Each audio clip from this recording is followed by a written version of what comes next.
Hey, good afternoon. My name's Chris Gunn, and once again, this is my channel, Chris Gunn's Bourbon Barrel Creations. So this weekend was Valentine's Day weekend, and Matt Crittendon over at Crittendon's Distillery had a event, and so me and my wife, we decided to go over there and check it out. I think I decided more than my wife did that I wanted to go to a distillery, which was actually also our anniversary, our 28th wedding anniversary, but it's a testament to my wife. She's a good sport, and she says if you want to go, then let's go. So we went over to West Alabama and linked up with some friends, Marshall and Michelle and Lee. And Saturday morning we went down to the distillery. Now, if you don't know about Matt Crittendon and Crittenden's Distillery, you need to find out. So a little bit about it, from my perspective. Matt's down in Kiln, Mississippi. Now, my understanding is the town's like got a population of like 2,000 people, and when you go up to this, you go up to the Crittenden's Distillery. You can go back and watch like Bruzel's video where he went down there. As you pull into the parking lot, the original, what is now Matt's gift shop, originally was a liquor store. Now, whether Matt owns a liquor store or not, I'm just not real sure. But what I do know is Matt sat on his bourbon for 4 years, which is amazing. He didn't source from MGP. He didn't source from anywhere else. He didn't put a product out at 2 years and tell people it was the best thing in the world. He intentionally sat on his bourbon for 4 years so he could get it designated as bottled in bond. And, in this day and age, I don't know how he did it, because if you know anything about the bourbon industry, I couldn't imagine trying to break into it. I mean, the capital up front to pay for the equipment, the property, the facilities, the infrastructure, everything else, and then to have to set on it for as long as he did is just nothing short of amazing to me. Now, bottom line up front, I'm a big fan of Matt's. I met him like 2 years ago at Spillway Wine and Spirits. That was the second time I believe they did their block party, and I had seen them, like most everybody else that watches YouTube videos. I had seen the video that TJ had put out to where he had went the first year. So I talked to my buddy Sean, and he was all about, yeah, let's go. Now, the big thing I was after though was the stuff that Matt was going to produce. For me, it was you couldn't find it in Alabama, you couldn't find it in Georgia, and it was one of them things I had heard so much about. I wanted to get my hands on it so I could try it, and so much so that there was one. It was a pecan finish blend. If you wanted to get your hands on it that year, you had to intentionally, if you got your name called, to walk up to get a chance to potentially buy an allocated bottle. I instead chose to get Matt's pecan finish because I figured it was that good, and it was everything I thought it was. And then I asked Matt if he could sign a bottle and personalize it to my little brother, which he graciously did. I mean, it was just wow. And then I got a picture for my little brother with me and Matt. And then the second year I introduced him to my brother, and once again it was just, he went out of his way to I mean, I can't even begin to tell you how friendly Matt is, and just what kind of a nice guy he is. So anyway, we go down there. Now, one of the big reasons we went down there, and I'll just start off with that because I've got my haul over here, and it's a pretty big haul. It was, I want to say, I ended up with Marshall had went down there for me about 3 to 4 weeks before that. He had picked me up 4 bottles, and then so I think I picked up an additional 7 bottles for myself. And then I picked up some bottles for some other people. But the big thing that I believe everybody was down there trying to get was this bottle. This was what Matt called his Valentine's Day blend. I'm going to put my glasses on so I can read it. It is an 8-year, which I believe at the time is the oldest thing that Matt's released. It came in at 120.95 proof, and it was selected. Of course, it was barrel number 69. Now, there's a group of guys that I met them down there. One of them's a former Army Ranger. They're called the Mississippi Sippers. they do a lot of barrel picks, and they'll tell, as I got in a conversation with them down there, they said they believe that one of the reasons that their palate is so refined and they're successful at the picks they do is because they not only drink bourbon, they drink scotch, they drink various other distillates, and it refines their palate. They're probably on to something there. Unfortunately, I'm kind of a, other than bourbon, I don't really like to drink anything else. So I might not ever refine my palate like that. But the cool thing is, they picked this bottle. Now, this particular bottle, there was only 100 of them, and it's kind of cool. It's got the pink on the front with the pink wax, and it's the newer bottle design that Matt's come out with. And so everybody was wanting this pretty bad, so bad that Michelle, my buddy's wife, she wanted it so bad that she was pretty adamant about, we're getting down there at least an hour and a half early, and which good. We sat out there in the parking lot and met a lot of great people, and shared some pours with some people, and just had a really good time. Now, once the event started, it was Matt had probably everything that he currently has made in his gift shop, and so you had a very good choice of what you potentially wanted to select out of his gift shop. And then our plan had been originally, we were about 40 minutes from the Louisiana border, and I had been talking up JT Mellick to my buddy Marshall and my other buddy Lee, and they had never had it. And we got to talking to a guy in a parking lot, and he says, well, there's a store over in, I believe he says Slidell, Louisiana, that's got a store pick of it. And Michelle called, they had it. Our original plan was we were going over there to pick up some store picks of that. But I got into a conversation with one of the Mississippi Sippers, and he was like, you need to do the tour, man. He goes, we're going to sample some stuff that's not even been released yet. And I was like, oh, really? Okay. Now, I had been on a lot of distillery tours. I've been to Kentucky, I've been down to 13th Colony, I've been to Jack Daniels, I've been to a lot of distilleries, and some people might argue this point, but this is just my opinion. Once you've done one distillery tour, they're almost everyone the same. You might get a little bit more information on one, or you might get some information you didn't know, but for the most part, they're going to explain to you how they receive their grains, how they hammer them down to make them into flour, how they distill them in their cookers to make their mash, and then how they run their mash through a pot still, a copper still, or, a column still, whatever. How they run it, how they make it into low wine and high wine, and how they put it in the barrels and they let it age. So I kind of went into this particular distillery tour thinking I was kind of getting into the same thing. And really all I was really wanting to get out of the tour was to get in there with the Mississippi Sipper so I could taste what they said they had aging in there. But let me tell you, I was blown away.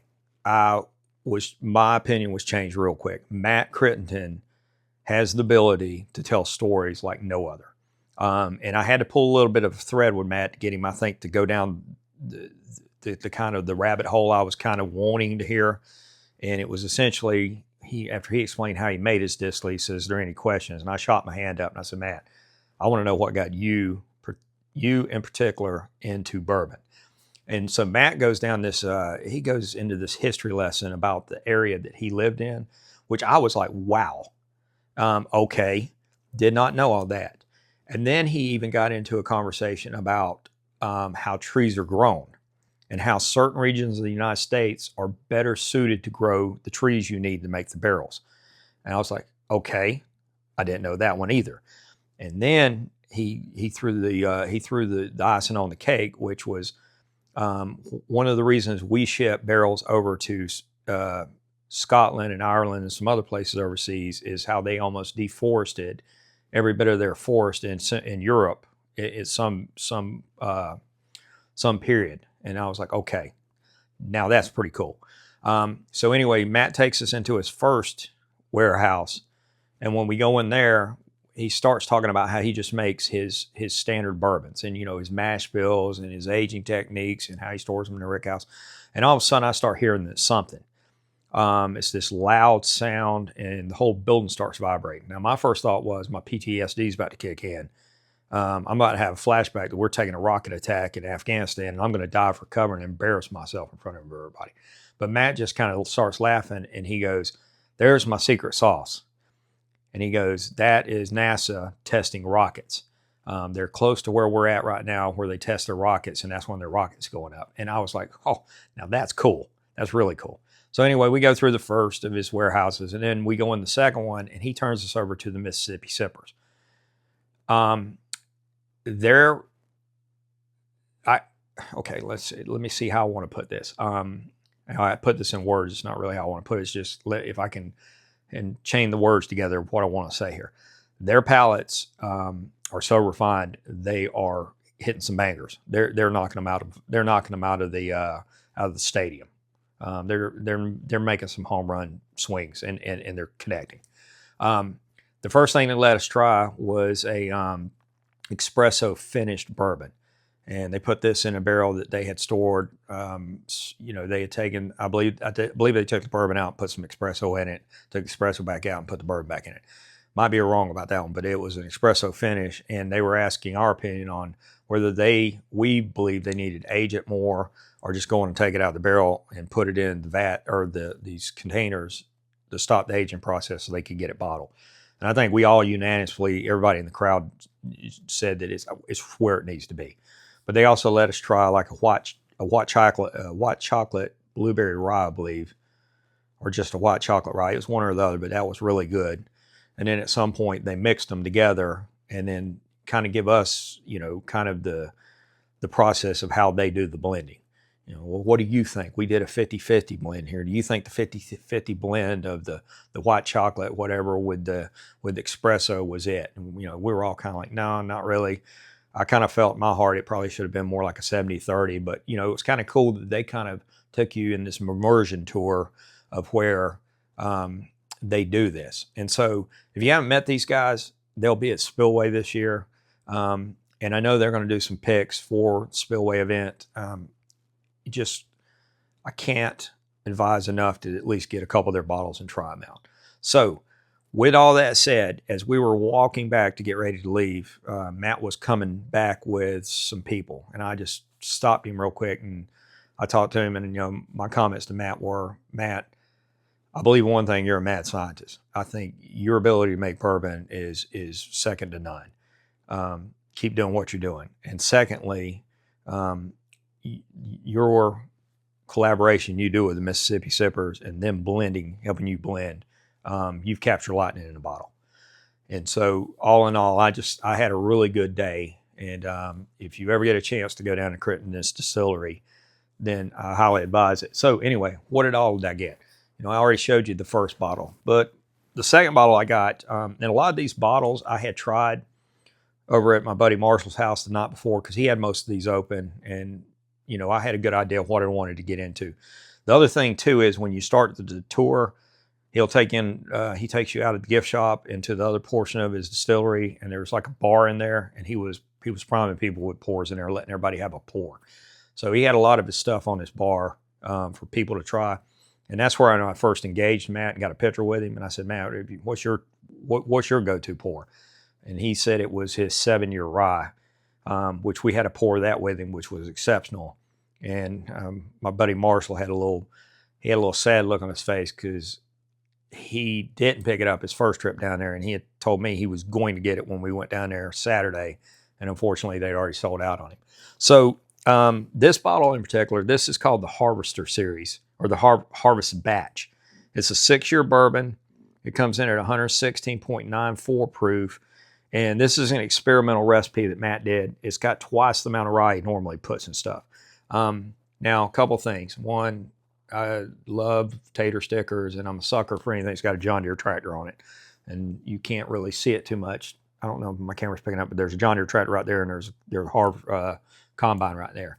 And so, this was probably for me, this was my standout bottle of the trip. It was, I just thought it was really, really good. And it was so unique tasting that I really liked it. I had actually picked up 2 bottles of that, and my little brother's already got his hands on, or he's already got dibs on one of them. Now, this was the one that I knew he had that I was probably most interested in, and this is a blueberry wine finish. Now, one of the Mississippi Sippers has a blueberry farm. He's like I said, he's a retired Army Ranger, and it's just great to see a fellow veteran that's doing great things after he's retired. But this is a 4-year. This is straight bourbon whiskey finished in blueberry wine barrels. It's 108.20 proof, and yeah. Up until this, the only time I think I've ever had a blueberry finished bourbon was Starlight. There's a place up in Atlanta called Cork and Keg, and they did one, and they called theirs like the Bluesberry Brothers, and it had a real cool like Blues Brothers sticker on the back, which is one of my favorite movies. And so, I'm eventually I want to blind this one against that Starlight and see what the outcome is. Okay, moving along. Okay, that was in a backup bottle of the Bluesberry. Because I figure I'm gonna probably drink one whole one of that, and I'm gonna want a backup bottle. Okay, this particular bottle that I'm about to show you was not my favorite one of the trip, but it was not bad by no stretch of imagination. It was good. I drank it, and then I tried the blueberry afterwards, and I liked the blueberry a lot more. With all that said, though, everybody's palate is different. And what I might like, you might hate, and vice versa. And that's the great thing about bourbon. Just enjoy what you enjoy. But this one in particular is a blackberry mead finish. Now, I've had a blackberry mead before, and maybe that's the problem. I just don't like blackberry meads. My brother's got a Good Times that come out of Red Hot Liquors up in Chattanooga. And I didn't really think that one was that good. But this one comes in at 111.41 proof, and this is a 4-year bourbon. But either way, I think it's cool. It's got a cool sticker on it. And then you can see on the back, you can see the Mississippi Sippers logo on there. And then, all the bottles we were getting out of the distillery, Matt had already went through and signed them all. So it's really, really a cool, just addition. Oh, and by the way, if you don't know what Matt looks like, that's what Matt looks like. They put him on the back of this bottle. Okay, this was the one that they had just released, and I was really stoked about getting this one. This is a 6.5 year, 111.65 proof, single barrel bourbon whiskey finished in apricot brandy barrels. Oh, man, I am so looking forward to popping this one open. And just so you know, well, why don't you pop them up now? We drank a lot on Saturday. And so I try, after I have had a good amount to drink, I try to take a couple of days off and let my liver recover. And that's what I'm doing right now. But eventually I'm going to, like I said, I'm going to blind some of these against some other finishes. And then I'm going to do some other things with them. All right, now this one is not a newer one, but this was one I couldn't find. It took me forever to get it. I had actually Marshall had got me this one previous, and then I picked up a backup bottle, but my brother got that one. This is bourbon whiskey finished in wine barrels and persimmon wood. This is 5 years old, 113.2. Now, if the distillate in this bottle was not good, which it is because I did try it at Marshall's, I wanted the bottle because it's got a big old deer on the back. And as I've talked about before, I'm an avid deer hunter. And so that was kind of like the tater sticker of tater stickers for me. Okay, what have I got here? This one was kind of interesting because I had been wanting this one for a while. I knew he had produced this probably a couple years ago. And this is another one I'm going to blind. I've actually got this finish done by Short Barrel and Starlight, so I'll do a 3-way blind with this one. But this is a Mississippi Sippers collaboration too. This is Tokai wood. Now, it took me a while to kind of figure out what Tokai wood is. might be wrong about this, but I believe it's a Hungarian wine. And this is 113 proof, and it's a 5-year bourbon. And so, yeah, I actually got this one. I got in the store relatively quick and grabbed this as quick as I could. And then when we went back in there later on after the line had died down to get the tickets to do the tour, there were only 2 of these left. And I want to say Lee grabbed one of them, and then I guess somebody else grabbed the other one. This one's a double oaked. It's a 5-year at 112.17. I had heard that a store up in Opelika had this at one point. They had done a barrel pick of this, but when I went up there to get it, they were closed on that day. And so I was pretty stoked to see it in the distillery. And this was one he had for sale in the distillery. This is also a double oak, but this is a single barrel. It's a 111.62 proof, 5-year. And the military and me really wanted this one just because a local Coast Guard organization picked this one, and I thought it was kind of cool. They got their Coast Guard helicopter on there. I got a cousin who he joined the Army, or he didn't join the Army. His dad was in the Army like me, but he broke the mold and joined the Army as enlisted. I keep saying Army. He joined the Coast Guard as enlisted and eventually got commissioned as a officer. And he's doing really well in the military, carrying on that family tradition. So I believe this is the last bottle. Yeah. Okay, so Matt does this thing called the Cryptic series. And it's these series of bottles. They're all kind of supernatural themed. They've got different kind of mythical creatures on them. Every one I've had has been good, except the one that was finished in Amberana. I just did not like that one. And I'm not Amberana versus Bruzel, but I just didn't like that one. It's way too Amberana forward. But this one in particular has not been released to the general public yet. And I believe it's because, if I understand Matt right, there's something going on with Mississippi and their distribution system right now. But he had this at the distillery on Saturday, and this is Dogman. And you can see he's got the Dogman preacher on it. I got one right back there. It's Wampus Cat. And that's like a rye finish with cherry wood. And that is amazing. So, yeah, this one is bourbon whiskey finished in maple syrup barrels with cherry wood staves. And it's 107.03 proof. My understanding is there's 2 other finishes in here. I remember what one of them is. The other one I can't remember, so I'm just not going to say. But my understanding is you can only put 2 finishes on a bottle or something. I don't know. That's what I was told Saturday. But yeah, I got 2 of these. And then my buddy Dan wanted the backup bottle I had, which I kind of figured he wanted it because he's a big Crittendon fan too. So I'm going to let him have that one. But yeah, all in all, I mean, the trip to Crittendon's was amazing. I had a great time. I think everybody who went down there did. And I highly advise anybody to go down there. You just, nothing else, just to meet Matt. I mean, Matt's just a super nice guy. And if you don't go down there, I know he's going to be at Spillway. I heard that he may have like a hazmat at Spillway. But yeah, we'll see, because I'm going to definitely be there. So that's kind of my ramblings about our anniversary trip down to Crittendon's. And then I'm going to make another video in about 10 minutes. In that video, I'm going to talk about what my wife got me for an anniversary present. And I'm also going to talk about what I found in Hattiesburg, Mississippi after we had eaten dinner on Valentine's night. So anyway, hope you like what you saw here, and I'll see you at the next one.